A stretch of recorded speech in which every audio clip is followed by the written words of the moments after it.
عليكم ورحمة الله.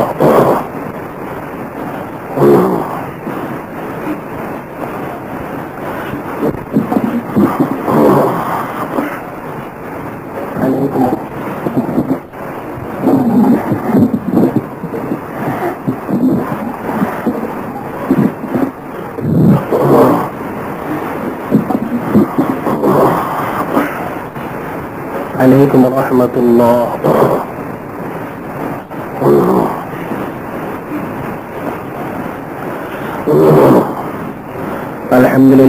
الحمد لله نحمده ونستعينه ونستغفره ونؤمن به ونتوكل عليه. نعوذ بالله من شرور أنفسنا ومن سيئات أعمالنا. من يهده الله فلا مضل له ومن يضلله فلا هادي له. ونشهد أن لا إله إلا الله وحده لا شريك له. نشهد أن سيدنا نبينا حبيبنا شفيعنا مولانا محمد صلى الله عليه وسلم. أما بعد فأعوذ بالله من الشيطان الرجيم. بسم الله الرحمن الرحيم. إن الله ملائكته يصلون على النبي يا أيها الذين آمنوا صلوا عليه وسلموا تسليما.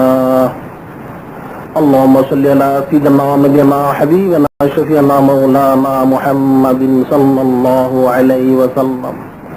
اللهم صل على سيدنا ونبينا حبيبنا شفيعنا مولانا محمد صلى الله عليه وسلم.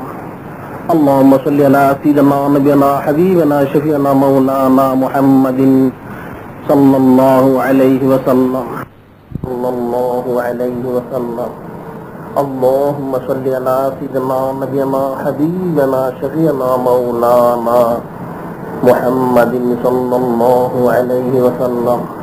اللهم صل على سيدنا ونبينا حبيبنا شفيعنا مولانا محمد صلى الله عليه وسلم. خطبة اليوم في التصوف.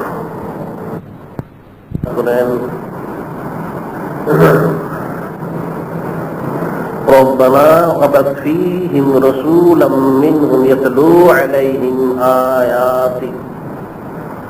آياتك ويعلمهم الكتاب والحكمة ويزكيهم إنك أنت العزيز الحكيم.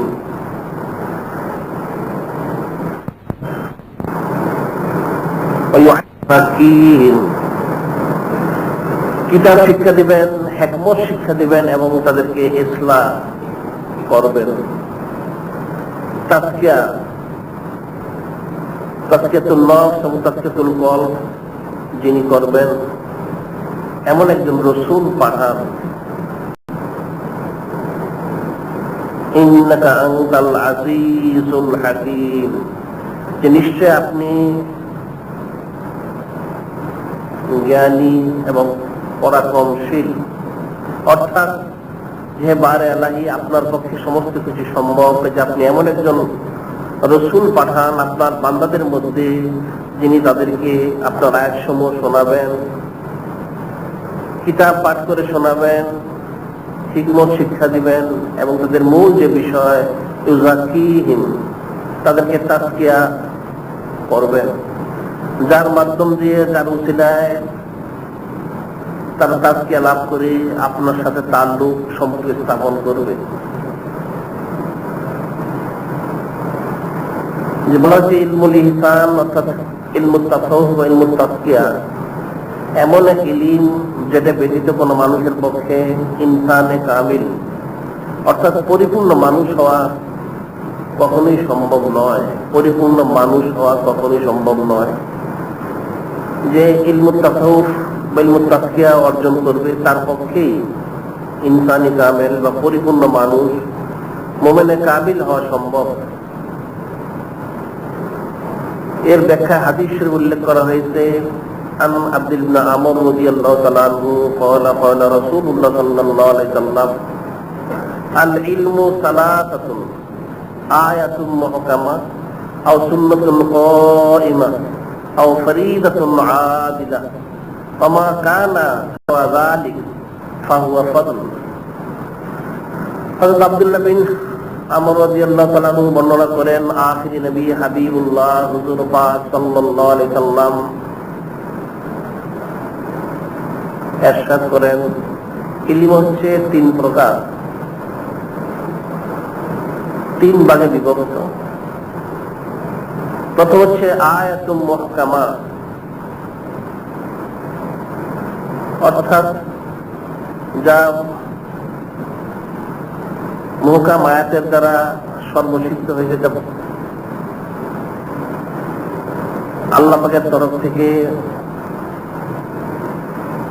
যা নির্দিষ্ট করা হয়েছে। সুন্নাতুন কায়িমা, যা সুন্নত, অর্থাৎ প্রথমটা হচ্ছে যা ফরজ করে দেওয়া হয়েছে, আয়াতুম মুহকামা, যা ফরজ বলে সাব্যস্ত হয়েছে। দ্বিতীয় হচ্ছে যা সুন্নত, অর্থাৎ সুন্নতে মুআক্কাদা বলে যা সাব্যস্ত করা হয়েছে। আও ফরিদাতুন আদিলা, তৃতীয় হচ্ছে অতিরিক্ত ফরজ, ফরজ ওয়াজিব সুন্নত সুন্নতে মুআক্কাদা যা সাব্যস্ত করা হয়েছে, এরপরেও ফরিদাতুন আদিলা, অতিরিক্ত ফরজ, অর্থাৎ যেটা হচ্ছে মাযহাব মানা ফরজ, ইলমুত তাসাউফ অর্জন করা ফরজ ইত্যাদি অতিরিক্ত ফরজ এখানে বলা হয়েছে। ওমা কানা ওয়া যালিক ফাহুয়া ফাদল। এছাড়া অতিরিক্ত যা কিছু রয়েছে সেটা হচ্ছে হুনর, যার মাধ্যম দিয়ে মানুষ তার দুনিয়াবী জিন্দেগিতে বসবাস করার জন্য, জীবন যাপন করার জন্য তার যা চাহিদা রয়েছে, চাকরি বাকরি, ব্যবসা বাণিজ্য ইত্যাদি করে থাকে, সেটা হচ্ছে হুনর। ইলম হচ্ছে তিন প্রকার, অর্থাৎ একটা হচ্ছে ফরজ, একটা সুন্নতে মুআক্কাদা, আর একটা হচ্ছে অতিরিক্ত ফরজ। আর এই অতিরিক্ত যা রয়েছে সেটা অতিরিক্ত, অর্থাৎ সেটা ক্ষেত্র বিশেষে ফরজ হবে, সুন্নত হবে, নফল হবে ইত্যাদি, মুস্তাহাব হবে। ফরিদাতুন আদিলা, অর্থাৎ অতিরিক্ত যে ফরজ রয়েছে তার মধ্যে একটা হচ্ছে ইলমুত তাসাউফ অর্জন করা ফরজ, পীর সাহেব গ্রহণ করা ফরজ, এবং পীর সাহেবের হাতে বায়াত হওয়া ফরজ। যে বলা হয়েছে ইলমুত তাসাউফ এমন ইলম যেটা সূক্ষ্ম। ইলমুল ফিকাহ, ওযু, গোসল, নামাজ, রোজা, হজ, যাকাত ইত্যাদি আলেম ওলামাদের কাছে জিজ্ঞাসা করে মাদ্রাসায় পড়ে সহজেই জানা যায়। কিন্তু ইলমুত তাসাউফ এমন এক ইলম যেটা সূক্ষ্মাতি সূক্ষ্ম, খুব ফিকির, জিকির, রিয়াজত, মুশাক্কাত ইত্যাদির মাধ্যমে সেটা অর্জন করতে হয়। যে বলা হচ্ছে ইলমুত তাসাউফ এবং তার সংশ্লিষ্ট যা বিষয় রয়েছে প্রত্যেকটাই সূক্ষ্ম। যে হযরত মাওলানা কারামত আলী জৈনপুরী রহমতুল্লাহ, যিনি জৈনপুর সিলসিলার বাণী মূল, ওনার স্থানান্তরিত উল্লেখ রয়েছে, উনি হযরত আমিরুল মুমিনিন সৈয়দ আহমদ বেরলভী রহমতুল্লাহ আলাইহির বিশিষ্ট খলিফা।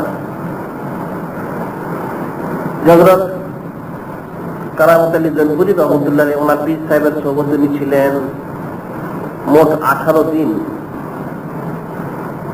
ওনার আকল, সমজ, তীক্ষ্ণতা, ইলিম ইত্যাদি সব দিক থেকে যোগ্যতা থাকার কারণে উনি 8 দিনে, মাত্র 8 দিনে 4টা তরিকা উনি এই 4টা তরিকায় তাকমিলে পৌঁছেন মাত্র 8 দিনে। যখন ওনার তরিকা মস্ক শেষ হয়ে গেল, হযরত কারামত আলী জৈনপুরী রহমতুল্লাহ ওনার পীর সাহেব হযরত আমিরুল মুমিনিন সৈয়দ আহমদ বেরলভী রহমতুল্লাহর কাছে বিদায় নেওয়ার জন্য আসলেন। তখন উনি বললেন, হে মাওলানা কারামত আলী জৈনপুরী, তুমি সুলুক শেষ করেছো, ইলমে তাসাউফের যে সুলুক রয়েছে, অর্থাৎ ইলমে তাসাউফের কিছু সবক রয়েছে, এই সবকগুলো আদায় করলে তরিকা মস্ক শেষ হয়ে যায়, সেটা হচ্ছে সুলুক বলা হয়। যে তোমার সুলুক শেষ হয়েছে, কিন্তু এর যে তন্ত্র তরিকা, আদব কায়দা, নিয়ম কানুন, সেটা তো তোমার শিক্ষা করা হয়নি, তুমি সেটাও শিখে যাও।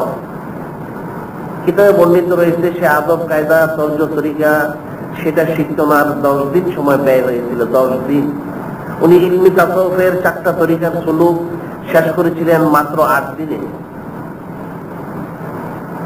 আর সেই ইলমি তাসাউফের যে আদব কায়দা রয়েছে তর্জ তরিকার নিয়ম কানুন সেটা শিক্ষা করতে ওনার ব্যয় হয়েছিল 10 দিন।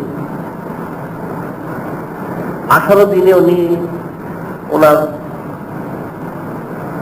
সে মসজিদে পৌঁছে পীর সাহেবের থেকে বিদায় নিয়ে উনি চলে আসেন। সেটাই তাসাউফের কিতাবে উল্লেখ করা হয় যে ইলমুল ফিকা ইলমুত তাসাউফ, যে দুটাই ফরজ পরিমাণ শিক্ষা করা, জরুরত অনুযায়ী শিক্ষা করা প্রত্যেকের জন্যই ফরজ। কিন্তু ইলমি তাসাউফের যে সুলুক রয়েছে সেটা তো শেষ করবেই, এর সাথে সাথে তার সংশ্লিষ্ট যে ইলম রয়েছে তর্জ তরিকা নিয়ম কানুন আদব কায়দা যা রয়েছে, যে প্রসঙ্গে বলা হয়েছে বেয়াদব মাহরুম রাস্তা যুদ্ধে রব, বেয়াদব আল্লাহ পাকের রহমত থেকে মাহরুম থেকে তাকে বঞ্চিত হয়ে থাকে। সেই তর্জ তরিকা আদব কায়দা শিক্ষা করতে ব্যয় হয়েছিল 10 দিন। এটা ফিকির এবং চিন্তার বিষয়। সেটাই বলা হয়েছে আল ইলমু সালাসাতুন আয়াতুন মুহকামা সুন্নাতুন কায়মা আও ফরিদাতুন আদিলা। ফরজ যা রয়েছে সেটা অবশ্যই পালন করবে, সুন্নতে মুআক্কাদও পালন করবে, এরপর অতিরিক্ত যে ফরজ দেওয়া হয়েছে সেটাও তাকে আদায় করতে হবে। আর এরপর যা রয়েছে নফল মুস্তাহসান ক্ষেত্র বিশেষ যা ফরজ ওয়াজিব সুন্নত হয়ে থাকে সেটা জরুরত অনুযায়ী সে শিখবে এবং আদায় করবে। কাজে ইলমুত তাসাউফ অর্জন করা ফরজ, বায়াত হওয়া ফরজ এবং শায়েখ ধরাও ফরজ, প্রত্যেকটাই ফরজের অন্তর্ভুক্ত। সেটাই আল্লাহ পাক কালামুল্লাহ সে বলেছেন লিকুল্লিন জাআলনা মিনকুম শিরআতাও ওয়া মিনহাজা। লিকুল্লিন জাআলনা মিনকুম শিরআতাও ওয়া মিনহাজা, আমি তোমাদের প্রত্যেককে শরীয়ত এবং তরিকত অর্থাৎ তাসাউফ দিয়েছি। এই আয়াত শরীফে আল্লাহ পাক প্রত্যেক উম্মতকে প্রত্যেক সম্প্রদায়কে বুঝিয়েছেন যে হযরত আদম আলাইহিস সালাম থেকে শুরু করে বরং তার পূর্ব থেকে শুরু করে আখিরি নবী হাবিবুল্লাহ হুজুর পাক সাল্লাল্লাহু আলাইহি সাল্লাম পর্যন্ত বর্ণনা করা হয়েছে যে প্রত্যেক নবী এবং রাসূলকে প্রত্যেক উম্মতকে আমি শরীয়ত এবং তাসাউফ দিয়েছি।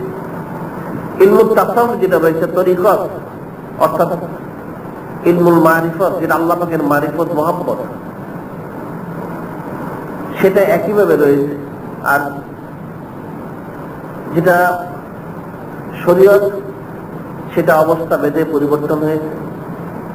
আখিরি নবী হাবিবুল্লাহ হুজুর পাক সাল্লাল্লাহু আলাইহি সাল্লামের জামানায় এসে একটা স্থিতিশীলতা এসেছে, অর্থাৎ একই অবস্থায় কিয়ামত পর্যন্ত চলতেই থাকবে এই শরীয়ত, কোরআন সুন্নাহ ইজমা কিয়াস। কাজে আল্লাহ পাক সেটা বলেছেন প্রত্যেকের জন্য আমি দিয়েছি শরীয়ত এবং তরিকত তথা তাসাউফ। এটার ব্যাখ্যায় হযরত ইমাম মালিক রাহমাতুল্লাহ আলাইহি বলেন মান তাফাক্কাহা ওয়া লাম ইয়াতাসাওয়াফা ফাকাদ তাফাক্কাহ, আমান তাসাওয়াফা ওয়া লাম ইয়াতাফাক্কাহ ফাকাদ তাজান্না, আমান জামাআ বাইনাহুমা ফাকাদ তাহাক্কা।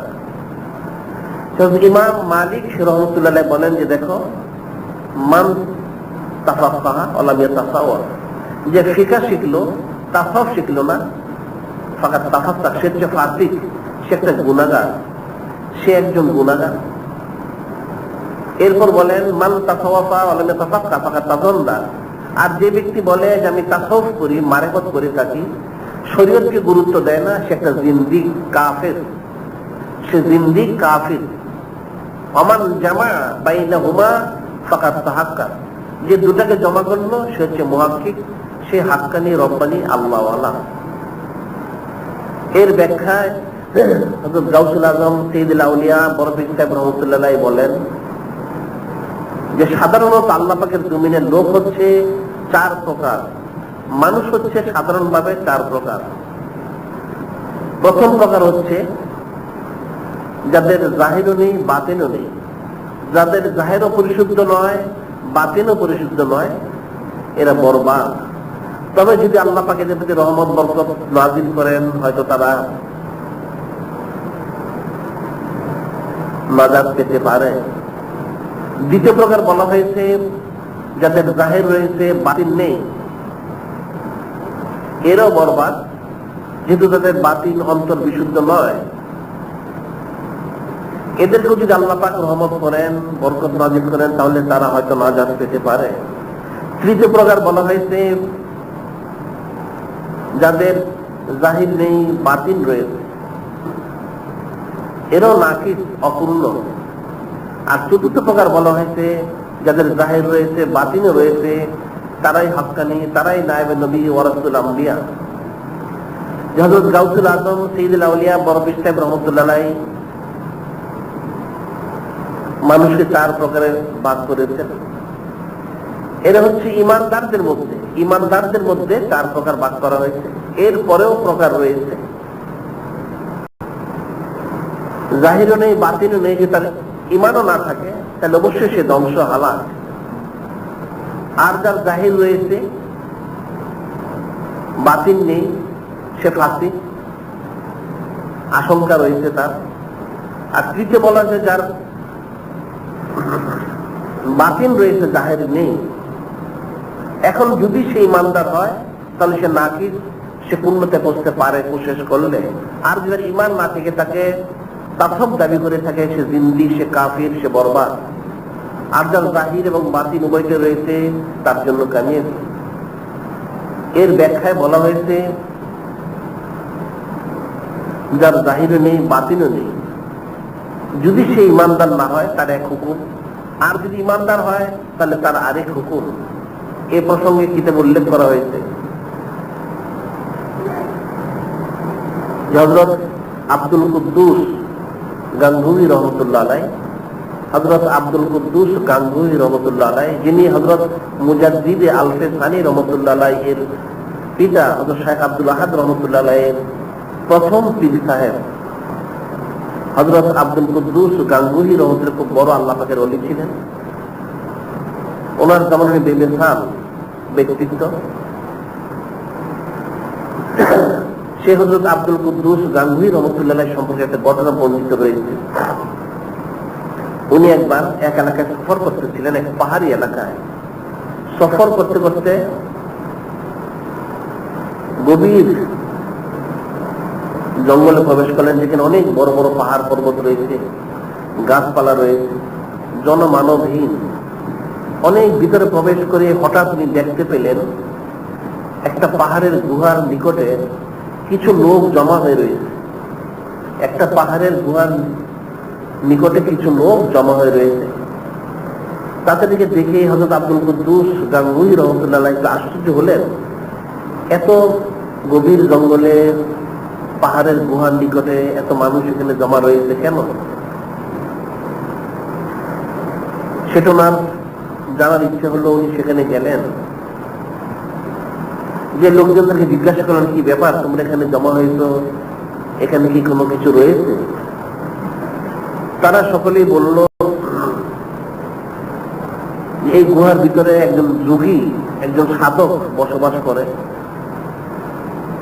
সে বছরে একদিন গুহা থেকে বের হয়, বের হয়ে মানুষকে তার তত্ত্ব তরিকা মোতাবেক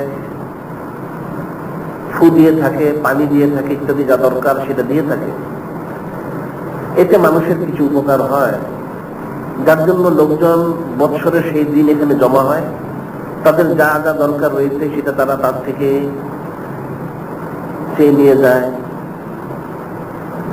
হযরত আব্দুল কুদ্দুস গাঙ্গুহি রহমতুল্লাহ আলাইহি লোকদেরকে জিজ্ঞাসা করলেন যে লোকটা কোথায় থাকে। লোকজন দেখিয়ে দিল সে পাহাড়টাকে, যে পাহাড়ের মধ্যে একটা গুহা রয়েছে, এই গুহার মধ্যে থাকে। উনি জিজ্ঞাসা করলেন সেটা দরজা কোথায়? সকলেই বলল এই গুহার কোনো দরজা নেই। তাহলে লোকটা বের হয় কি করে? লোকজন বলল একটা ছিদ্র রয়েছে, ছোট্ট একটা ছিদ্র, সে ছিদ্র দিয়ে বাতাস হয়ে বের হয়ে এসে আকার আকৃতি ধারণ করে মানুষকে যার যার চাহিদা সে অনুযায়ী ফু দিয়ে সে আবার সে গুহার ভিতরে প্রবেশ করে। হযরত আব্দুল কুদ্দুস গাঙ্গুহি রহমতুল্লাহ সেটা শুনে সে ছিদ্রটা বের করে, উনি যেহেতু আল্লাহ পাকের খালে চলেছিলেন, উনি বাতাস হয়ে তার গুহার ভিতরে প্রবেশ করলেন। হযরত আব্দুল কুদ্দুস গাঙ্গুহি রহমতুল্লাহ যখন সেই যুগে গুহাতে প্রবেশ করলেন, প্রবেশ করে উনি আবার স্বাভাবিক মানুষ হয়ে গেলেন। সেটা দেখে যুগী প্রথমে একটু চিৎকার করে উঠলো যে কে এখানে প্রবেশ করলো, উত্তেজিত হয়ে গেল। হযরত আব্দুল কুদ্দুস গাঙ্গুহি রহমতুল্লাহ বললেন যে আমার নাম হচ্ছে আব্দুল কুদ্দুস, গাঙ্গুহি শহরে আমার অবস্থান। ওনার কথা শুনে যোগী একটু ভয় পেয়ে গেল। সে তখন জিজ্ঞাসা করলো যে আপনি এখানে কেন এসেছেন? হযরত আব্দুল কুদ্দুস গাঙ্গুহি রহমতুল্লাহ বললেন যে এসেছি তোমাকে দেখার জন্য। তুমি নাকি বছর একদিন বের হয় এখান থেকে, মানুষকে ফু দাও, মানুষের উপকার হয়ে থাকে। তুমি তো মানুষকে বিভ্রান্ত করছো, গোমরা করে দিচ্ছ যে তুমি বাতাসে বের হও, বাতাসের ভিতরে প্রবেশ করো এবং সারা বছরের ভিতরে থাকো, কি করো, আর এই অবস্থা তুমি কি করে অর্জন করলে সেটা জানার জন্য আমি এসেছি। তখন সে যোগী সে বলল, এটার পিছনে আমার একমাত্র সাধনা যেটা, সেটা হচ্ছে আমি সব অবস্থায় নফসের বিরোধিতা করি, নফসের বিরোধিতা করি। সে ইমানদার নয়, লোকটা বেদিন কাফির যোগী, যে সে যোগ সাধনা করে, তার নফসের বিরোধিতা করে সে 24 ঘন্টা, যার জন্য নফসের সাধনা করতে করতে সে এমন এক অবস্থা গিয়ে পৌঁছেছে, তার নফসকে কন্ট্রোল করে সে বাতাস হতে পারে, অন্যান্য কিছু হতে পারে। হযরত আব্দুল কুদ্দুস গাঙ্গুহি রহমতুল্লাহ বললেন যে তুমি এই সাধনা করে, এত প্রসেস করে, রিয়াজ মুশাক্কাত করে কি অর্জন করলে? সে বলল যে আমি সাধনা করে, রিয়াজ মুশাক্কাত করে আমার চাহিদা মোতাবেক যা কিছু দরকার রয়েছে সেটা আমি পেয়ে থাকি। তবে মূল বিষয় হচ্ছে আমি সব অবস্থায় নফসের বিরোধিতা করি। হযরত আব্দুল কুদ্দুস গাঙ্গুহি রহমতুল্লাহ বললেন যে তুমি পানি হতে পারো? সে বলল হ্যাঁ, পানি, বাতাস, আপনি যা বলবেন আমি সেটাই হতে পারি।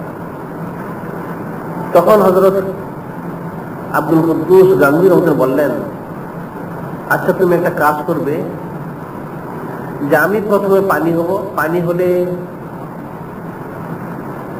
তুমি আমার পানি থেকে কিছু কাপড়ে ভিজিয়ে, একটা পরিষ্কার পরিচ্ছন্ন কাপড় দিয়ে, পবিত্র কাপড় দিয়ে কিছু পানি রেখে দিবে,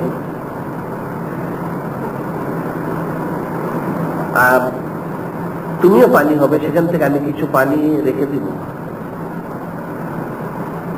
সেটা শুনে যোগী মনে মনে ফিকির করলো নিশ্চয়ের মধ্যে কিছু একটা রয়েছে। সে বলল ঠিক আছে। সে যোগী পানি হলো, পানি একটা পাত্রের মধ্যে অবস্থান করলো। হযরত আব্দুল কুদ্দুস গাঙ্গুহি রহমতুল্লাহ সেখান থেকে ওনার রুমাল ভিজিয়ে এক কোণা কিছু পানি রেখে দিলেন। ঠিক উনি বললেন যে এখন আমি পানি হব, তুমি আমার এই পানি থেকে কিছু পানি রেখে দিবে। ওনার পানি থেকেও কিছু পানি রাখা হলো।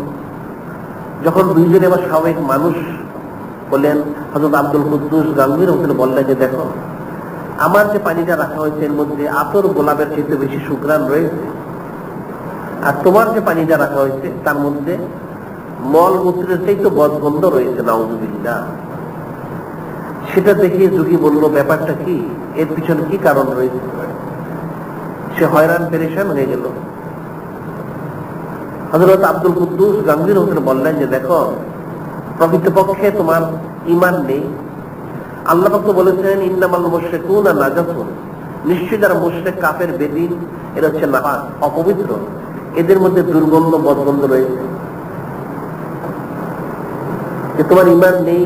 দ্বিতীয়ত ইলমে তাসাউফ যেভাবে অর্জন করার দরকার ছিল, তাজকে নফস, তাজকে কলব, সেটা তুমি অর্জন করনি। যার জন্য তোমার মধ্যে বরকন্দ রয়েছে, আর আমারটার মধ্যে সুগ্রাম রয়েছে, যেটা আমার ইমান রয়েছে। আমার তাকে নফস, তাকে কল যেটা করার কথা ছিল সেটা করা হয়েছে, যার জন্য এটা সুগ্রাম হয়েছে। এখন সে যোগী ফিকির করলো, তাহলে এটা কি করে সুগ্রাম করা যেতে পারে? আব্দুল কুদ্দুস গাঙ্গুহির মধ্যে বললেন যেটা করা যেতে পারে সুগ্রাম, যদি তুমি ইমান আনো।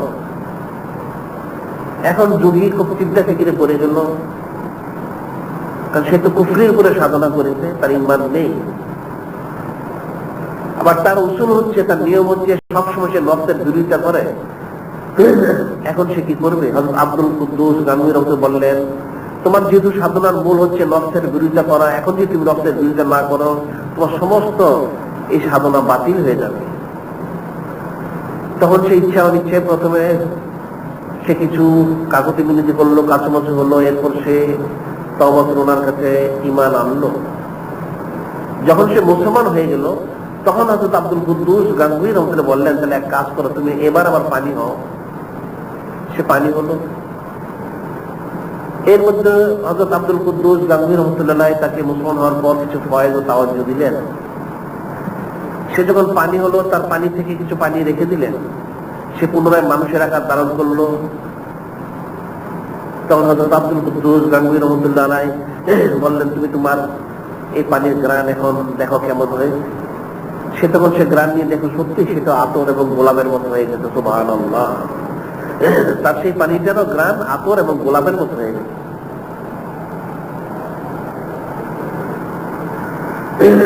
তখন হযরত আব্দুল কুদ্দুস গাঙ্গুহি রহমাতুল্লাহ বললেন যে, দেখো আল্লাহ পাক তো বলেছেন রিয়াজত মুশাক্কাত করে শরীয়ত মোতাবেক ইলমে তাসাউফ অর্জন করতে হবে ইমানের সহিত। তখন সেটার মধ্যে বরকত থাকবে, রহমত থাকবে, সাকিনা থাকবে। তোমার যদি ইমান ছিল না, সেহেতু তুমি কামিল হাসিল করতে পারোনি। যদিও তুমি রিয়াজত মুশাক্কাতের কারণে কিছু ইস্তেদরাজ বলা হয়, যারা বেদিন বদ্দিন তাদের অলৌকিকতা, যেটা তারা অস্বাভাবিক যে কাজ করে থাকে সেটাকে ইস্তেদরাজ বলা হয়, বেলকিবাজি বলা হয়, ধোঁকাবাজি বলা হয়। সেটা তুমি হাসিল করেছিলে।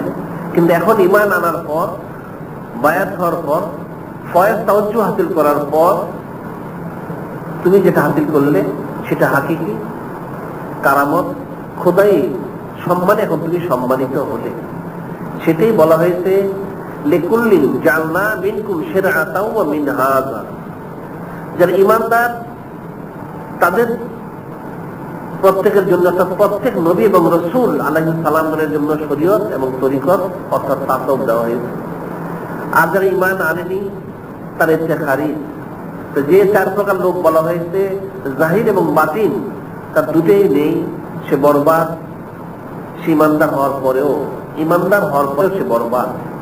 আর ঈমান না থাকলে সেটা আগেই হালাক এবং তার ধ্বংস রয়েছে। সেটাই বলা হয়েছে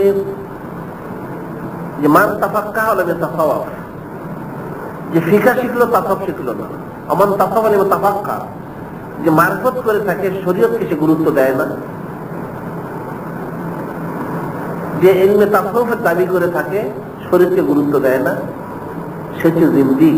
যদিও সে মুসলমান দাবি করুক না কেন, যেহেতু তাকে ইলমে তাসাউফকে ইলমে শরীয়তের সাথে সামঞ্জস্যপূর্ণ হতে হবে, সেটা ব্যতীত ইলমে তাসাউফ নেই। এটার ব্যাখ্যায় বলা হয়েছে যে তাসাউফের দাবি করলো অথচ ইলমে ফিকহ গুরুত্ব দিল না, সে জিন্দিক হয়ে থাকে, সে কাফির হয়ে থাকে, যদিও সে মুসলমান দাবি করে থাকুক না কেন, যেহেতু সে শরীয়ত ব্যতীত তাসাউফকে দাবি করেছে। সেটা আল্লাহ পাক বলেছেন লিকুল্লিন জাআলনা মিনকুম শিরআতাও ওয়া মিনহাজা। প্রথম হচ্ছে তোমার জন্য শরীয়তের হুকুম আহকাম, এরপর ইলমে তাসাউফ অর্থাৎ জাহির এবং বাতিন উভয়টাকে তুমি পরিশুদ্ধ করবে। জাহির বাদ দিয়ে শরীয়ত ব্যতীত যদি কেউ তাসাউফকে দাবি করে সে বরবাদ। তার প্রসঙ্গে একটা ঘটনা বলা হয়, যে ব্যক্তি শুধু তাসাউফকে দাবি করে থাকে, শরীয়তকে গুরুত্ব দেয় না, সেও মুসলমান দাবি করা সত্ত্বেও জিন্দিক এবং কাফির। এর ব্যাখ্যা করেছেন হযরত আব্দুল হক মুহাদ্দিস দেহলভী রহমাতুল্লাহ আলাইহি। হযরত আব্দুল হক মুহাদ্দিস দেহলভী রহমাতুল্লাহ বড় আল্লাহ পাকের ওলি ছিলেন। হযরত মুজাদ্দিদ আল-ফিসানি রহমাতুল্লাহ আলাইহির উনি বিশিষ্ট খলিফা। হযরত আব্দুল হক মুহাদ্দিস দেলভী রাহমাতুল্লাহ উনি মদিনা শরীফে ইলমে হাদিস অর্জন করেন। যখন হাদিস শিক্ষা শেষ হয়ে গেল, উনি আখিরি নবী হাবিবুল্লাহ হুজুর পাক সাল্লাল্লাহু আলাইহি সাল্লামের রওজা শরীফে 24 ঘন্টা থেকে মুরাকাবা মুশাহিদা করতেন। উনি মনে মনে নিয়ত করলেন সেখানে উনি আজীবন বসবাস করবেন। কিন্তু একদিন আল্লাহ পাকের হাবিব আখিরি নবী হুজুর পাক সাল্লাল্লাহু আলাইহি সাল্লাম বললেন, হে আব্দুল হক, এই মদিনা শরীফ তোমার হেদায়েতের কেন্দ্র নয়, তোমার হেদায়েতের কেন্দ্র হচ্ছে দিল্লি। তুমি সেখানে চলে যাও, সেখানে গিয়ে মানুষকে দর্স, তাদরিস, তালিম, তালকিন, ফয়েজ, তাওয়াজ্জু ইত্যাদি দিয়ে ইসলাহ করার কোশিশে নিয়োজিত হও। হযরত আব্দুল হক মুহাদ্দিস দেলভী বললেন, হে আখিরি নবী হাবিবুল্লাহ, ইয়া রাসূলুল্লাহ, ইয়া হাবিব আল্লাহ সাল্লাল্লাহু আলাইহি সাল্লাম, আমি মদিনা শরীফ থেকে হিন্দুস্তানে চলে গেলে আমার নির্ঘাত মৃত্যু হয়ে যাবে। যে কেন? আপনার জুদাই আমার পক্ষে বরদাস্ত করা সম্ভব হবে না। এখানে আপনার সোহবতে আমি 24 ঘন্টা থাকি, এখান থেকে যদি আমি চলে যাই আমার মৃত্যু ছাড়া কোনো উপায় থাকবে না। তখন আল্লাহ পাকের হাবিব আখিরি নবী হুজুর পাক সাল্লাল্লাহু আলাইহি ওয়াসাল্লাম বললেন, চিন্তা তোমার কোনো কারণ নেই, তুমি আমাকে প্রতিদিন রাত্রিতে একবার সাক্ষাৎ পাবে, অর্থাৎ আমার সোহবত তুমি প্রতিদিন রাত্রে একবার হাসিল করতে পারবে। হযরত আব্দুল হক মুহাদ্দিস দেলভী রাহমাতুল্লাহ আলাইহি আরো বেশি চেয়েছিলেন, একাধিকবার সোহবতের আরজু করেছিলেন। আল্লাহ পাকের হাবিব হুজুর পাক সাল্লাল্লাহু আলাইহি ওয়াসাল্লাম বললেন যে প্রতিদিন রাত্রিতে তুমি একবার পাবে, এটাই যথেষ্ট হবে। সেটা শুনে হযরত আব্দুল হক মুহাদ্দিস দেলভী রাহমাতুল্লাহ আলাইহি উনি হিন্দুস্তান চলে আসলেন দিল্লিতে। আসার সময় আল্লাহ পাকের হাবিব হুজুর পাক সাল্লাল্লাহু আলাইহি ওয়াসাল্লাম বলেছিলেন যে তুমি হিন্দুস্তানে যদি যাও তাহলে সেখানকার যারা আউলিয়া কেরাম রয়েছেন তাদের প্রতি খেয়াল রেখো। এই কথাটা বলার পিছনে উদ্দেশ্য ছিল হযরত মুজাদ্দিদ আল-ফিসানি রাহমাতুল্লাহ আলাইহি, যে ওনার যেন উনি সোহবত ইখতিয়ার করেন। এটা শুনে হযরত আব্দুল হক মুহাদ্দিস দেলভী রাহমাতুল্লাহ আলাইহি উনি যে কোনো কাজে হিন্দুস্তানের যে কোনো স্থানে গেলেই সংবাদ দিতেন সে এলাকায় কোনো পীর বুজুর্গ মাশায়েখ কেউ আছেন কিনা। যদি কেউ থাকতেন তিনি তার সোহবত ইখতিয়ার করতেন। একবার গেলেন দাক্ষিণাতে গেলেন, সেখানে যাওয়ার পর সেখানকার বড় আলিম হযরত মাওলানা আব্দুল আজিজ সাহেব ছিলেন, যিনি শাফি মাযহাবের। ওনার সাক্ষাতে গেলেন, যে জিজ্ঞাসা করলেন যে আচ্ছা ভাই, এখানে কোনো পীর বুজুর্গ রয়েছেন কি, আউলিয়া কেরামের মধ্যে কেউ আছেন? হযরত মাওলানা আব্দুল আজিজ সাহেব উনি বললেন, এক ব্যক্তি এখানে রয়েছেন, সে সুফি ধর্মের দাবি করে থাকে, কিন্তু তার আমল আখলাক আমার পছন্দ হয় না, যার জন্য আমি তাকে পছন্দ করি না, তার কাছে আমি যাই না। আপনি একবার যেয়ে দেখতে পারেন। হযরত আব্দুল হক মুহাদ্দিস দেলভী রাহমাতুল্লাহ বললেন, সেটা শুনে আমি পরের দিন সকালবেলা তার খানকা শরীফে গেলাম। সেখানে যে যা দেখতে পেলাম তাতে বুঝতে পারলাম সেই মাওলানা সাহেব, কাজী সাহেব যে কথা বলেছেন সেটাই সত্যি। অর্থাৎ সে শরীয়তকে গুরুত্ব দেয় না, তার এখানে পর্দা নেই, পুরুষ মহিলা একাকার।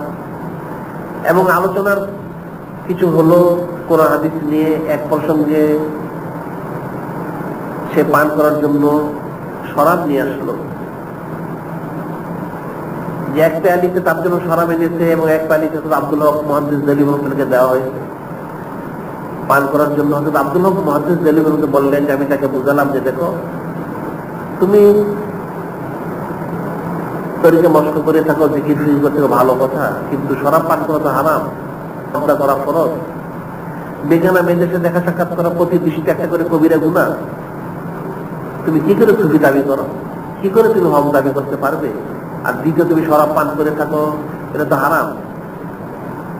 কিন্তু সেই ব্যক্তি যে সুফি ধর্মের দাবি করতো, পীর সাহেব দাবি করতো, সে অনেক কথা কাটাকাটি করলো হযরত আব্দুল হক মুহাদ্দিস দেলভী রাহমাতুল্লাহর সাথে।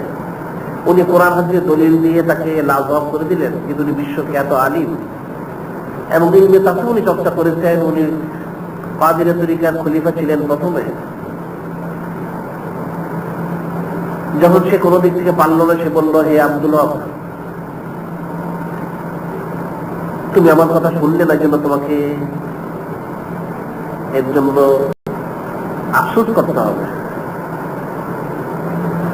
হযরত আব্দুল হক মুহাদ্দিস দেহলভী রহমাতুল্লাহ বললেন, উনি চলে আসলেন।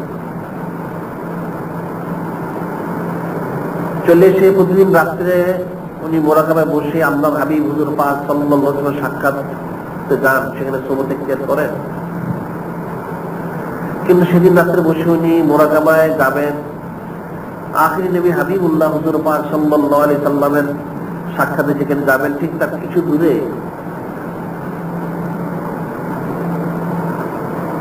সেই ফকির রাস্তার মধ্যে দাঁড়িয়ে রয়েছে লাঠি নিয়ে। হযরত আব্দুল হক মুহাদ্দিস দেহলভী বললেন, আমি যখন সেখান দিয়ে যাবো, সেই ফকির আমাকে আটকালো, আজকে বলল, হে আব্দুল হক, তুমি এই রাস্তাতে যেতে পারবে না, তবে যেতে পারবে একটা শর্ত রয়েছে। সে এক প্যালি শরাব নিয়ে দাঁড়িয়ে রয়েছে, এই শরাব পান করলে তুমি যেতে পারবে, অন্যথায় যেতে পারবে না। হযরত আব্দুল হক মুহাদ্দিস দেহলভী রহমাতুল্লাহ তার সাথে অনেক তর্ক বিতর্ক করলেন।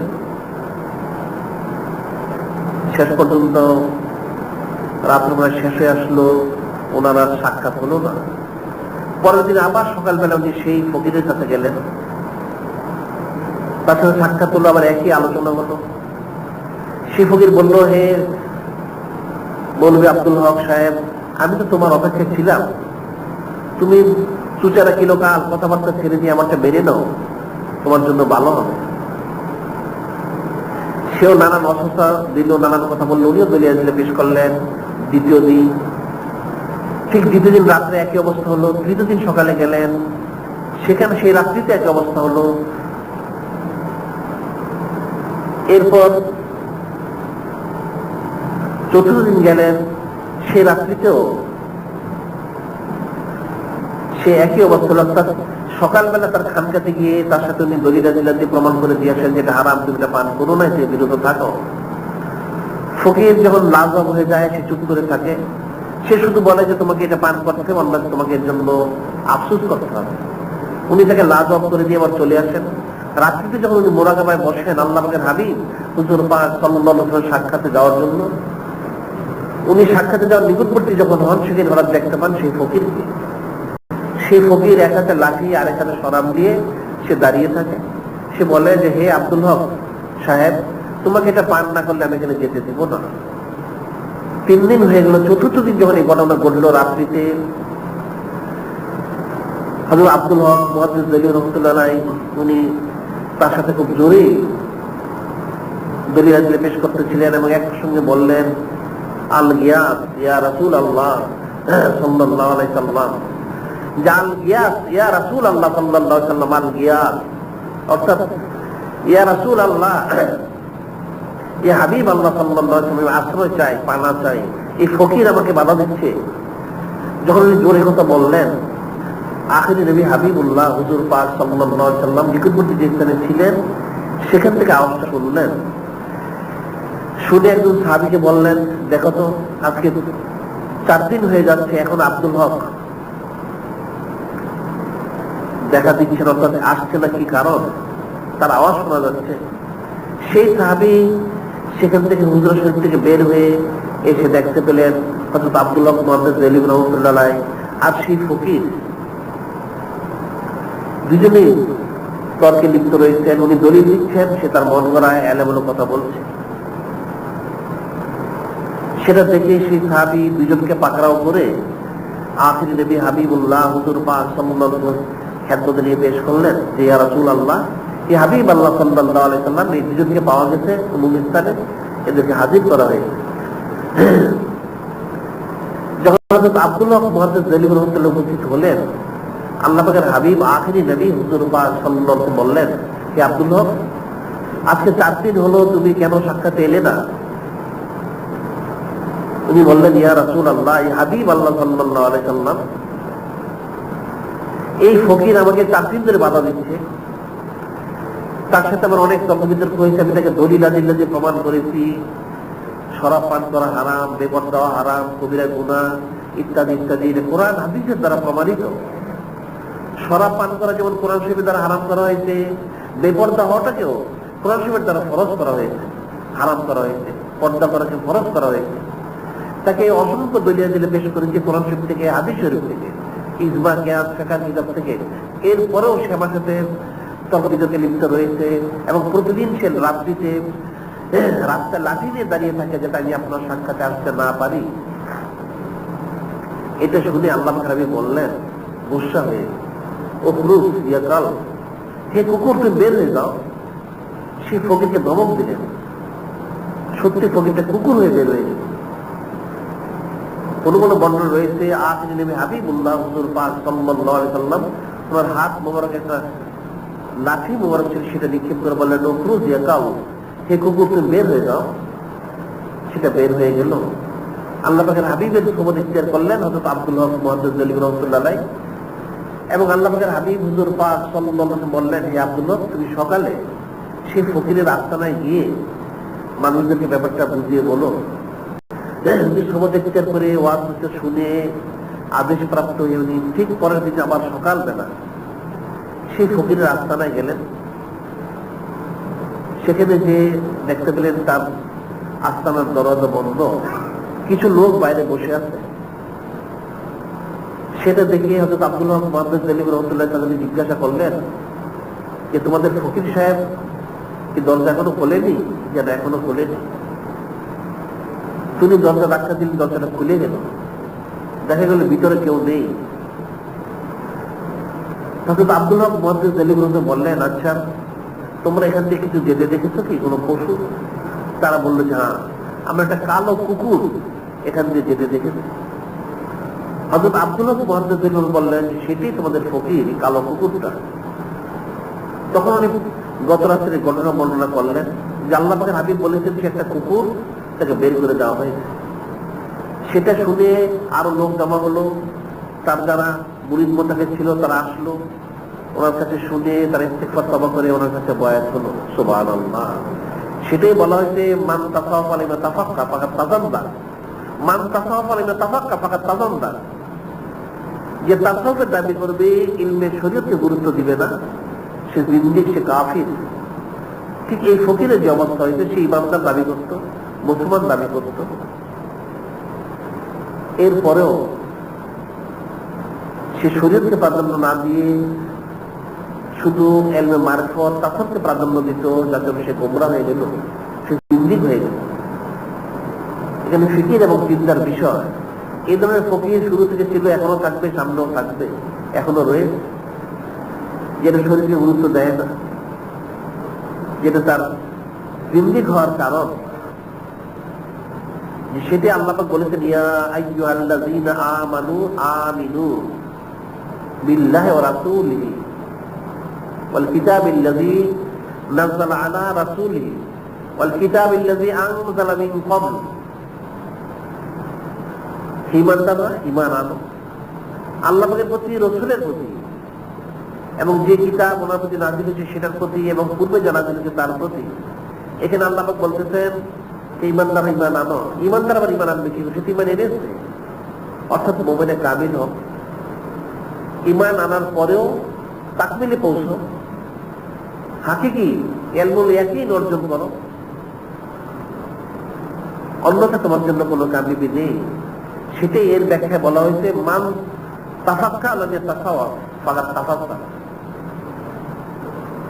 যে ফিকহ শিখলো, শরীয়ত শিখলো, কিন্তু তাসাউফকে গুরুত্ব দিল না, যে তাসাউফ যে তরিকত আল্লাহ পাক দিয়েছেন, সে ফাসিক, সে গুনাহগার।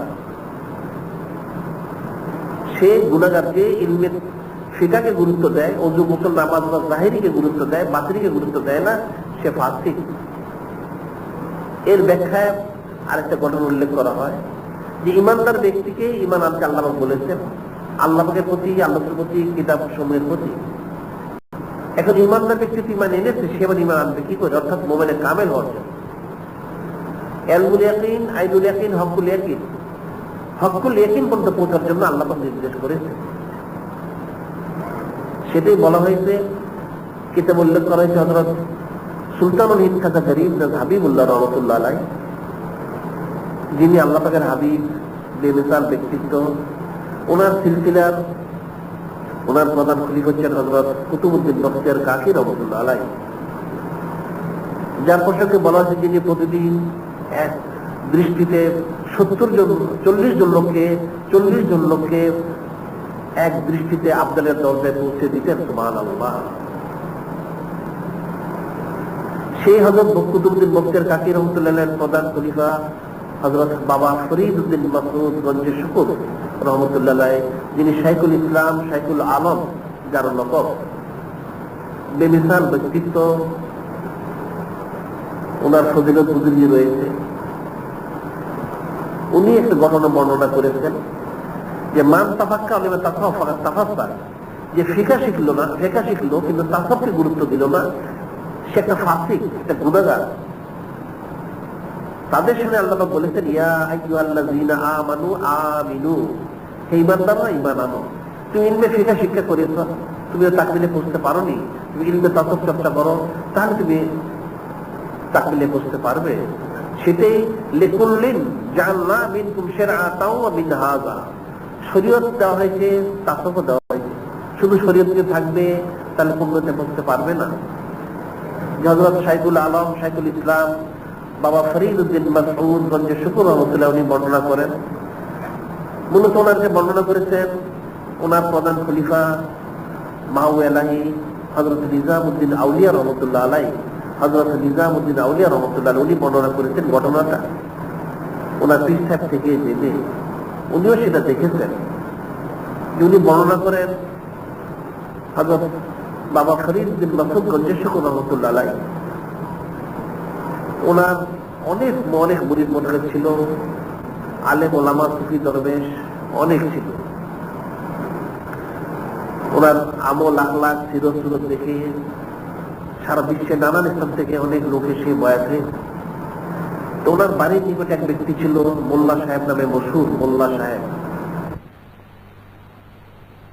ফরিদ উদ্দিন মাসউদ গঞ্জে শুকুর রহমতুল্লাহ জিজ্ঞাসা করলেন, আচ্ছা মোল্লা সাহেব, আপনি তো অনেক পড়াশোনা করেন? হ্যাঁ, অনেক পড়াশোনা করেন। ইসলামের ভিত্তি কয়টা? উনি বললেন, কেন? হাদিস শরীফ রয়েছে। ইসলামের ভিত্তি হচ্ছে 5টা। বুনিয়াদ ইসলাম আল আকাম, ইসলামের ভিত্তি 5টা বিষয় রয়েছে।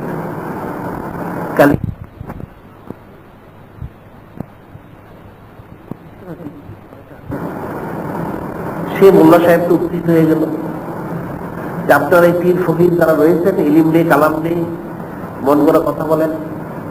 তাদের বাবা ফরিদ উদ্দিন মাসউদ গঞ্জে শুকুর রহমতুল্লাহ উনি ধৈর্য ধারণ করলেন। উনি আবার বললেন যে আপনি কিতাবে দেখেছি। সে খুব উত্তেজিত হয়ে গেল যে ষষ্ঠ ইসলামের আমার ব্যানা কোথায় রয়েছে? কোরআন হাদিস ইজমা কিয়াসে ফেকা ফতোয়া কোথাও নেই।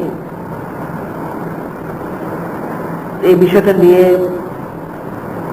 যখন হযরত বাবা ফরিদ উদ্দিন মাসউদ গঞ্জে শুকুর রহমতুল্লাহ বললেন, সে লোক উত্তেজিত হয়ে চলে গেল।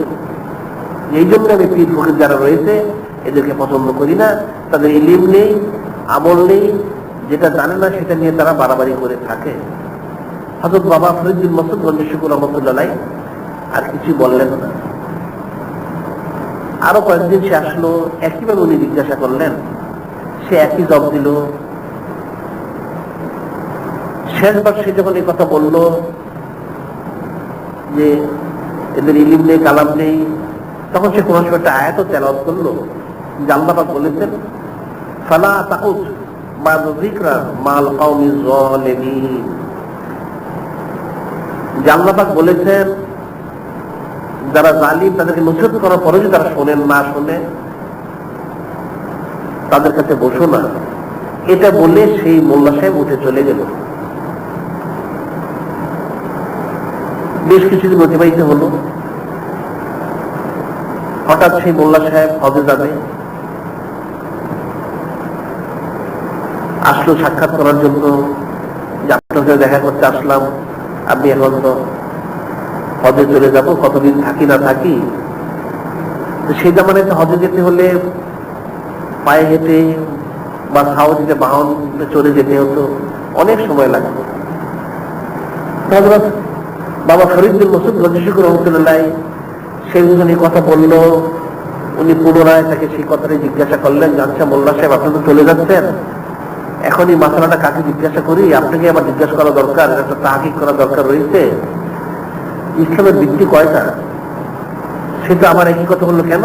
আমি তো বলেছি আগেই দলিল আদিল্লা দিয়ে 5টা ইসলামের ভিত্তি, কালিমা, নামাজ, রোজা, হজ, যাকাত। তুমি বললেন আমি তো পড়েছিলাম এক কিতাবে 6টা, সে আবার উত্তীর্ণ হয়ে গেল।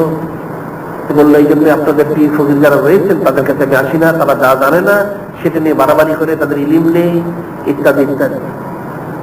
হযরত বাবা ফরিদ মাসুদ গণশুক রহমতুল্লাহ একটু মুসকি মুসকি হাসতেছিলেন তার কথা শুনে। সেই উত্তেজিত হয়ে এই সমস্ত কথা বলে সে চলে গেল। সে আয়াত শরীফ তেলাওয়াত করে, ফালা তাকুত বা'দা যিকরা মা'আল কওমিজ যালিমিন, চলে গেল। নিয়ে কিছু বললেন না। সে হজ করলো 7 বার, 7 বছর সেখানে অবস্থান করলো।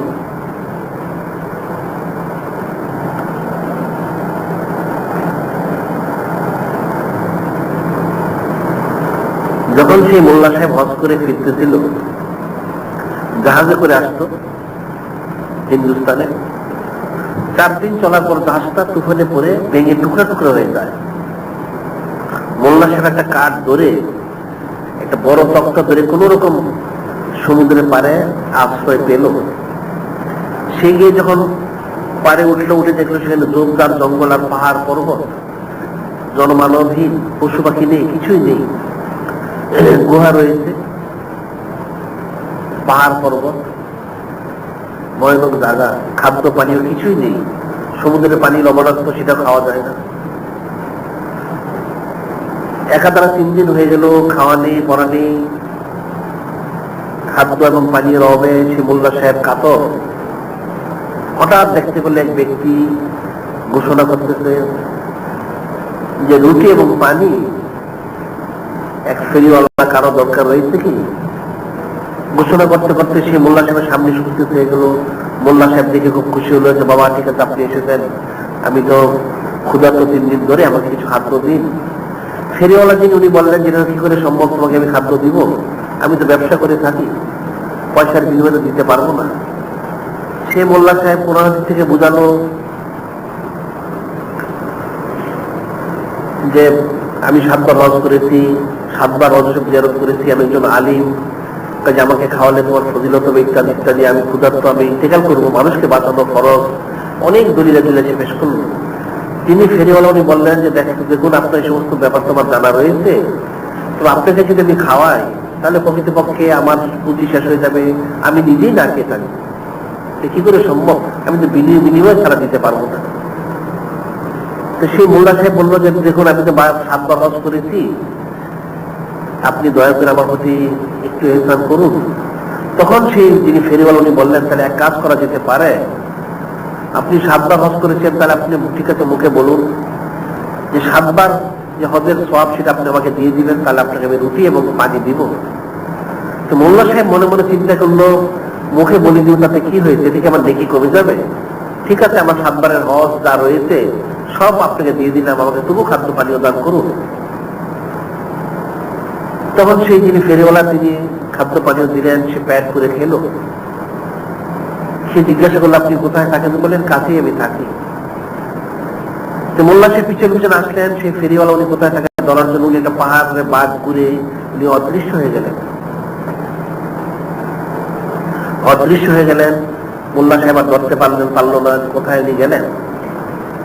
আবার একইভাবে 3 দিন অতিবাহিত হয়ে গেল। খাদ্য পানীয়ের কারণে সে ক্ষুধার্ত, ক্লান্ত, শ্রান্ত, কাহিল। ঠিক ওই সময় আবার সেই ওই পূর্বের ফেরিওয়ালা যিনি ছিলেন উনি আবার সেই খাদ্য পানীয় এনে বললেন যে কারো খাদ্য পানীয় দরকার রয়েছে কি? মোল্লা সাহেব বের হয়ে বললেন যে আমার খাদ্যের দরকার রয়েছে, পানীয় দরকার রয়েছে, আমি তো ক্ষুধার্ত, পিপাসিত। সেই ফেরিওয়ালা উনি বললেন যে কি করে আপনাকে খাওয়া দাওয়া যাবে, আপনি তো পয়সা নেই, আপনি গতবার হজ দিয়ে দিলেন, এবার তাহলে কি দিবেন? মোল্লা সাহেব বললো ঠিক আছে, তাহলে এক কাজ করতে পারেন, আমার সারা জীবনে আমি যা রোজা রেখেছি এটা হচ্ছে নেকি, সেটা আপনাকে আমি দিয়ে দিলাম। সেই ফেরিওয়ালা যিনি উনি তাকে খাদ্য পানীয় দিয়ে দিলেন। মোল্লা সাহেব খেয়ে তৃপ্ত হলো। ঠিক পূর্বের মতো উনি সব ওনার যা ছিল সেটা গুটিয়ে নিয়ে রওনা হলেন সেই ফেরিওয়ালা। উনি দ্রুত হাঁটতে লাগলেন, সে মোল্লা সাহেব পিছনে পিছনে হাঁটতে লাগলো ওনাকে ধরার জন্য, কিন্তু উনি আগেরই মতো আবার একটা বাঘ ঘুরে অদৃশ্য হয়ে গেলেন, মোল্লা সাহেব খুঁজে পেল না। আবার 3 দিন অতিবাহিত হলো, মোল্লা সাহেব কাহিল হয়ে গেল, কাতর হয়ে গেল। আবার দেখা গেল সেই ফেরিওয়ালা উনি আসতেন, উনি এসে বললেন খাদ্য পানীয়ের কথা। মোল্লা সাহেব আবার একইভাবে আরজ করলো যে আমাকে দয়া করে খাদ্য পানীয় দান করুন।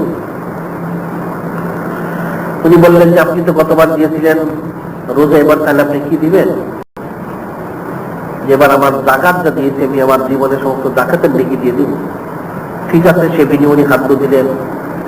মোল্লা সাহেব খেলো, খাওয়ার পর মনে মনে চিন্তা করলো এবার সেই ফেরিওয়ালাকে ধরতে হবে, কোথায় যায়।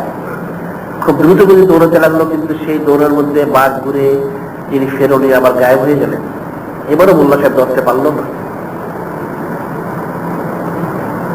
আবার 3 দিন পর সেই ফেরিওয়ালা উনি আসলেন, এসে সেখানে হাত দিলেন যে খাদ্য পানীয় দরকার রয়েছে কিনা। মোল্লা সাহেব আবার পুরীর মধ্যে বের হয়ে এসে বললো যে আমার দরকার রয়েছে। তিনি বললেন যে আপনি তো গতবার দিয়েছিলেন জাকাত, এবার কি দিবেন? এবার আমার জীবনে যত নামাজ রয়েছে সমস্ত নামাজের ফজিলত আমি দিয়ে দিলাম, দেখি। তিনি বললেন যে ঠিক আছে, খাদ্য পানীয় দিলেন। দিয়ে একইভাবে আবার কিছু দূর গিয়ে অদৃশ্য হয়ে গেলেন। মোল্লা সাহেব কোশিশ করে ওনাকে ধরতে পারল না। আবারও 3 দিন পরে আসলেন, সে মোল্লা সাহেব আবার কাহিল, ক্লান্ত। এবার যখন খাদ্য পানীয় নিয়ে আসলেন, মোল্লা সাহেব খাওয়ার জন্য বেকুল হয়ে গেল, খুব ক্ষুধার্ত। উনি বললেন আপনি তাহলে কি দিবেন? আপনার তো সব দেওয়া হয়ে গেছে, হজ দিয়েছেন, রোজা দিয়েছেন, জাকাত দিয়েছেন, নামাজ দিয়েছেন, এখন কি দিবেন? তাহলে এক কাজ করুন, এখন আপনি যা দিয়েছেন একটা কাগজে লিখে দিন আমাকে, তাতেই আমি আপনাকে খাদ্য পানীয় দিব। কাগজ কলম কোথায় পাওয়া যাবে? যিনি ফেরিওয়ালা উনি নিয়ে এসেছেন, নিতাতে লিখে দিন যে আমি মোল্লা সাহেব এর বিনিময়ে সব খাদ্য এবং রুটির বিনিময়ে সব দিয়ে, অর্থাৎ রুটি পানীয়ের বিনিময়ে সব দিয়ে দিলাম। সেটা সে মোল্লা সাহেব লিখে দিল যে আমার জিন্দিগির সমস্ত নামাজ, রোজা, হজ, জাকাত যত এমন বন্দিগি ছিল সমস্ত এমন বন্দিগি লিখে আমি দিয়ে দিলাম রুটির বিনিময়ে। সেই ফেরত যিনি ছিলেন উনি খাদ্য পানি খাওয়ালেন, খাওয়াই উনি সে কাগজটা ভালো করে হাতে নিয়ে বটি পাটি জাতির সব নিয়ে উনি রওনা দিলেন। মোল্লা সাহেব পিছনে পিছনে আসতে লাগলেন, উনি দৌড় দিলেন। কিছুদূর যে দেখা গেল সেই যিনি ফেরল একটু পিছলে পড়ে গেলেন। মোল্লা সাহেব মনে করলেন এবারকে ধরে ফেলবেন, কিন্তু উনি ওনার গটি পাটি নিয়ে যখন রওনা হলেন, মোল্লা সাহেব সেই একই স্থানে গিয়ে পিছলে পড়ে উনি আর উঠতে পারলেন না। ফেরিওয়ালা যিনি ছিল উনি গায়েব হয়ে গেলেন। মোল্লা সাহেব এবারের মতো ধরতে পারলেন না। উনি খুব চিন্তিত হলেন যে কি করা যেতে পারে। উনি গিয়ে সেই পাহাড়ের কিনারে সমুদ্রের পাড়ে বসে রইলেন যে কোনো জাহাজ আসে কিনা। অনেকক্ষণ পর দেখতে লাগলেন, মনে হচ্ছে দূর থেকে একটা জাহাজ আসতেছে, দূর থেকে একটা জাহাজ দেখা যাচ্ছে।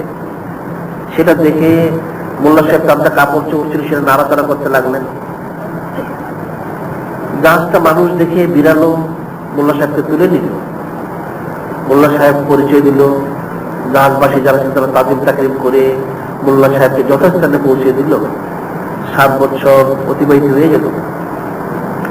মোল্লা সাহেব বাড়িতে ফিরেছে, লোকজনের দেখা সাক্ষাৎ করলো, বড় আলেম ওলামারা সাক্ষাৎ করলো। তো মোল্লা সাহেব মনে করলো 7 বছর হয়ে গেল এখানে যিনি ছিলেন সুফি দরবে, ওনার সাথে সাক্ষাৎ হয়নি, আজকে একটু সাক্ষাৎ করে আসি। যখন সাক্ষাৎ করতে আসলো তখন বাবা ফরিদ বিন মাসউদ গঞ্জি শুকুর রহমতুল্লাহ দরবার শরীফে শত শত হাজার হাজার লোকের ভিড় ছিল। ভিড়ের মধ্যে সে সাক্ষাৎ করলো হযরত বাবা ফরিদ বিন মাসউদ গঞ্জি শুকুর রহমতুল্লাহ। মোল্লা সাহেবকে দেখে নিজে থেকে দাঁড়িয়ে তাকে সম্মান করে ডেকে এনে পাশে বসালেন। কিতাবে লিখে তার বসা দেখে মনে হলো সেজন্য বাবা ফরিদ বিন মাসউদ গঞ্জি শুকুর রহমতুল্লাহ সমমর্যাদা বা তার চেয়ে বোধহয় বেশি। বসে তার সেই অহমিকা, 7 বছর হজ করেছে, জিয়ারত করেছে, ইত্যাদি ইত্যাদি বলতে লাগলো। রাস্তায় বিপদ হয়েছিল, খাদ্য পানীয়ের কষ্ট হয়েছিল, আল্লাহ কুদরতি ভাবে খাইয়েছেন, পরিয়েছেন, জীবন বাঁচিয়েছেন, উনি ফিরে এসেছেন। যখন আলোচনা চলছিল এক পর্যায়ে হযরত বাবা ফরিদ বিন মাসউদ গঞ্জি শুকুরকে বললেন যে মোল্লা সাহেব আপনি তো আমার প্রতি কোনো অসন্তুষ্ট নন। মোল্লা সাহেব বলল কেন আপনার প্রতি অসন্তুষ্ট হবো? আমি তো কখনোই ছিলাম না। যে কেন? আপনি যখন হজে যাচ্ছিলেন তখন তো আপনি আমাকে জালেম বলেছিলেন, মূর্খ বলেছিলেন। একটা কোরআন শরীফের আয়াত তেলাওয়াত করে তাতে তো আমার মনে খুব আঘাত লেগেছিল, ব্যথা লেগেছিল, আমি কষ্ট পেয়েছিলাম, যার জন্য আমি প্রতিদিন আপনাকে স্মরণ করতাম। আপনার সেই কথাটা কি এখন মনে আছে? মোল্লা সাহেব বললো, আমার তো মনে নেই, যদি আপনি স্মরণ করিয়ে দেন তাহলে তো মনে হতে পারে। তিনি বললেন, আমি তো বলেছি, আপনাকে জিজ্ঞাসা করেছিলাম, মোল্লা সাহেব ইসলামের ভিত্তি কয়টা? আপনি বলেছিলেন 5টা, আমি বলেছিলাম আমি তো কিতাবে দেখেছিলাম 6টা। এটা শুনে আপনি উত্তেজিত হয়ে রাগ করে আমাকে একটা আয়াত তেলাওয়াত করলেন, কিছু বলে আপনি চলে গিয়েছিলেন। এটা বলার সাথে সাথে মোল্লা সাহেব আবার উত্তেজিত হয়ে গেল। আমি সারা দুনিয়ার আলেম ওলামাকে সাক্ষাৎ করেছি, দেখা করেছি, জিয়ারত করেছি, মত বিনিময় করেছি, ইসলামের ভিত্তি তো 5টা, আপনি কোথায় পেলেন 6টা? তিনি বললেন, আমি একটা কিতাবে পেয়েছি। আল্লাহ পাকের ওলি, ঠান্ডা মিজাজ, মৃদু হাসি, উনি বললেন কিতাবে পেয়েছি।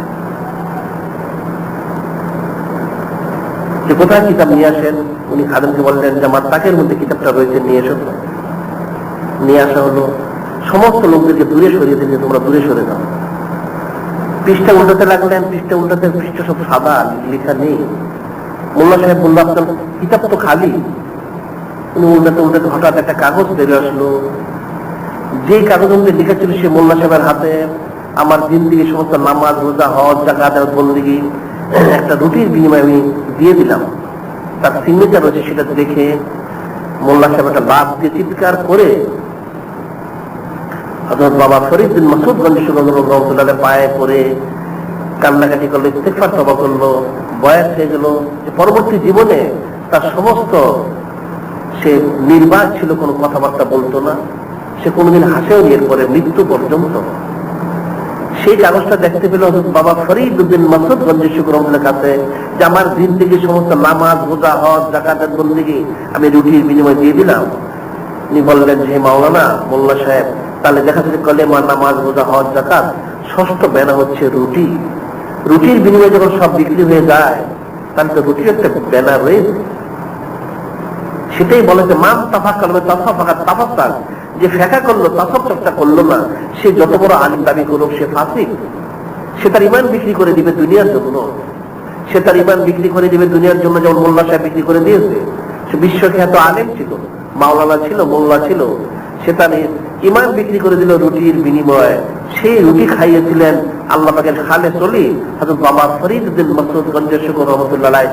প্রতি 3 দিন পর পর উনি নিজে ফেরিওয়ালা সেজে সে খামচা মাথায় করে নিয়ে তাকে খাওয়াই আসতেন, পান করে আসতেন। তার জীবন বাঁচানোর জন্য উনি সে কাজ করেছেন। কিন্তু সে মোল্লা সাহেব সেটা বুঝেনি। যখন কাগজ দেখলো, সে বুঝতে পারলো যে উনি আল্লাহ পাকের ওলি, উনি তো তাকে খাওয়াইছেন, পরিয়েছেন, উনি তো সব জানেন। সে লাভ দিয়ে চিৎকার করে পায়ে করে ইস্তেগফার করলো, কান্নাকাটি করলো, তওবা করলো, বায়াত হলো, আজমের জন্য ওনার খাদেম হয়ে গেল। এরপরে সে নির্বাক ছিল, কখনো সহজে সে হাসতো না, তাকে কেউ হাসতে দেখেনি, প্রয়োজন ছাড়া সে কথা বলতো না। সেটাই বলা হয়েছে মান তাফাক্কা ওয়া তাসাফাকা তাফাক্কার, যে ফেঁকা শিখলো, তাসাফুফ শিখলো না, সে একটা ফাসিক। সে যত বড় আলেম দাবি করুক না কেন, সেটি আল্লাহ পাক কোরআনে বলেছেন, মাইয়াশা যিকরুর রহমান লুকাল্লা শাইতানান ফাওলাহু করিন ওয়া ইন্নামা ইয়াসুদ্দুন মানিস সাবিল ইয়াহসাবুনা আন্নাহুম মুহতাদুন। যে আল্লাহ পাক বলেন, মাইয়াশা যিকরুর রহমান লুকাল্লা শাইতানান ফাওলাহু করিন। এর অর্থ হচ্ছে, শুধু অর্থ হচ্ছে যে আল্লাহ পাক থেকে গাফিল হয়ে যায়, তাদের শয়তান মুকাররর হয়ে যায়, সে তার বন্ধু সঙ্গী হয়ে যায়।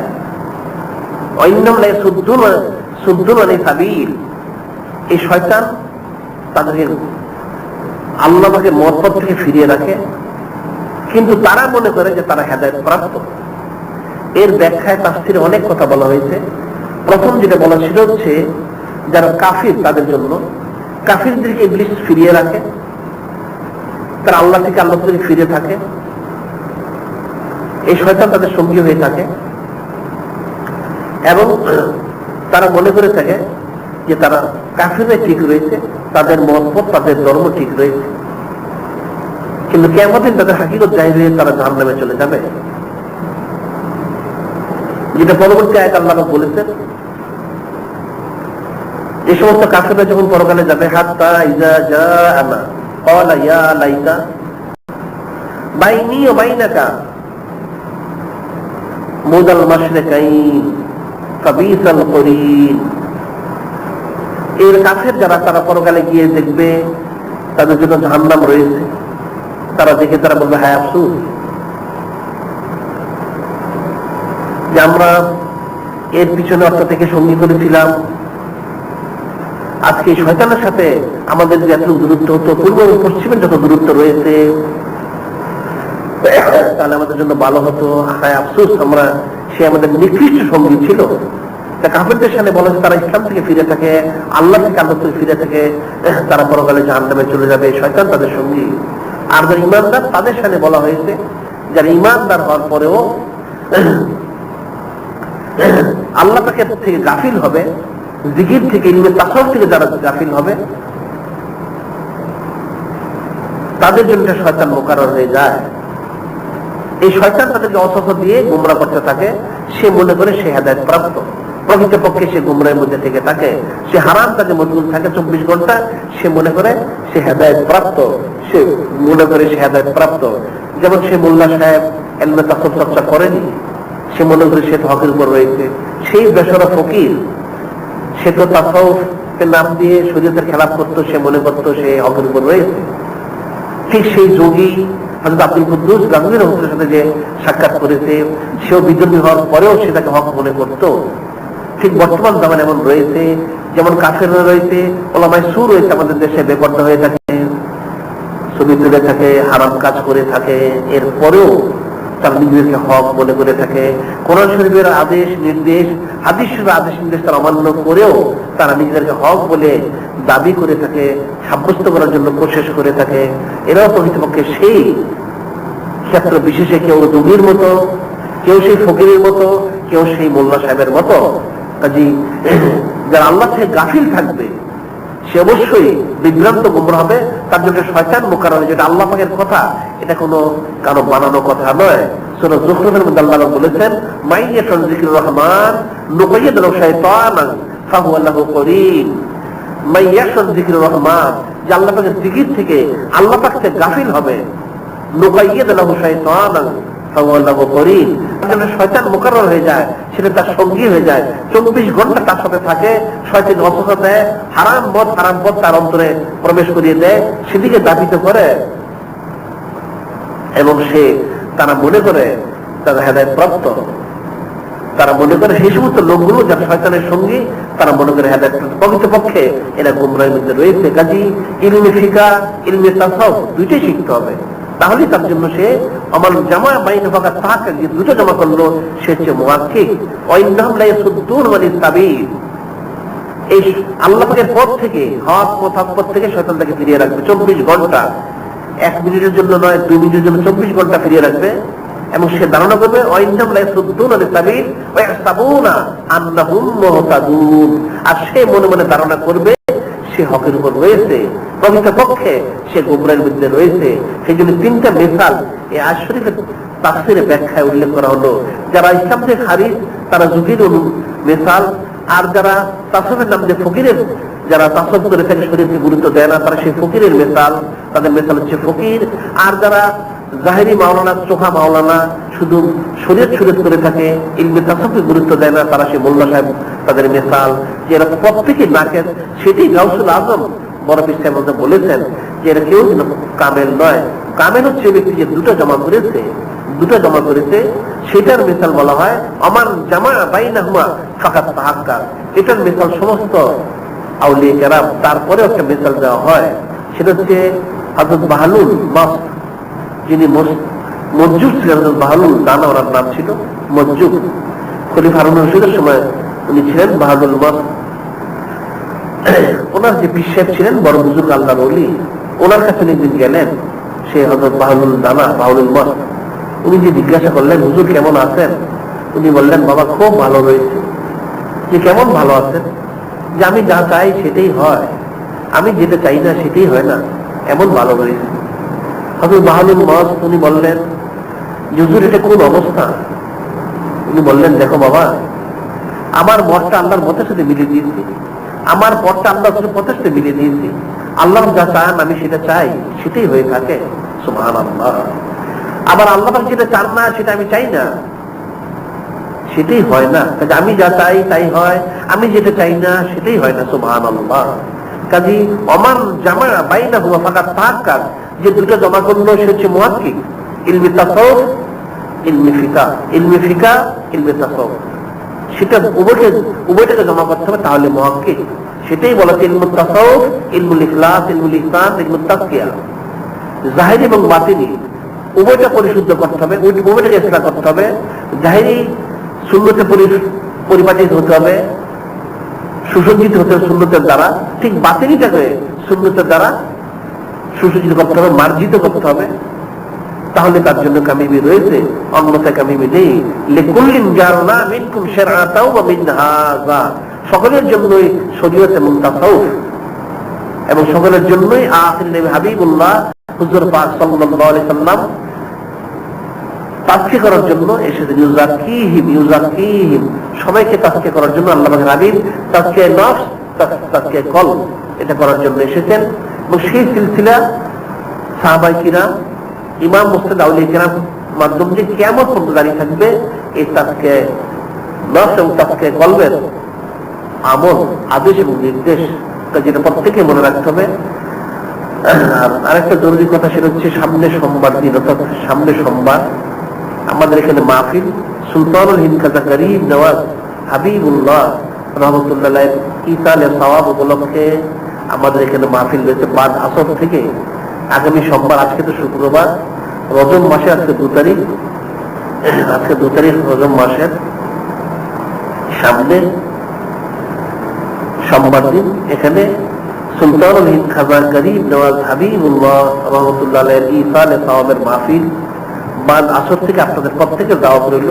ওনার সম্পর্কে শুনবেন, জানবেন, কারণ আউলিয়া কেরামের অস্তিত্ব ব্যতীত আল্লাহ পাকের কায়নাত থাকতে পারে না।